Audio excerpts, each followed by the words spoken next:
35 weeks pregnant and I can officially see that finish line, which I'm so happy about. I'm just not having a whole bunch of fun over here. I also have gestational diabetes, which has been a journey in itself.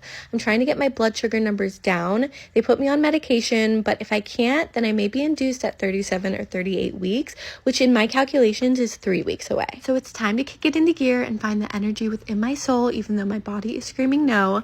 I went with the IYKYK peanut changing pad. This thing is so nice. I get why there were so many reviews. It's very squishy and plush, and I love that you can wipe it down. I also love this Ubi weighted wipe dispenser. It's just so easy to get them out. I'm keeping hand sanitizer nearby. I love the Safely one. It smells so good. Also lotion for all the little baby massages in my near future. And then all of my baby essentials like diapers and wipes are right beneath the pad to make my life easier.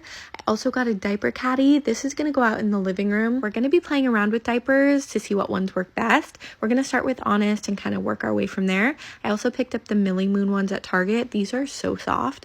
I don't know how well they hold, but it'll be a journey. Of course, every caddy needs wipes. I'm also including a bum spatula, hand sanitizer, and diaper rash cream. My safe place is still Pinterest after all of these years. They have the best ideas, but it said to include a few outfits just in case they blow out. Also a swaddle blanket. I love Solly Baby. Their fabric is seriously perfection. It's butter. I actually might take that one to the hospital. I'm telling you, you can never have too many burp rags. I use these constantly with Kenzie, so I'm throwing a few in. Also, a changing mat is always handy to have. Preparing for this baby, let alone my son, is so surreal. I never thought this day would be here. Can't wait to see him and cuddle him.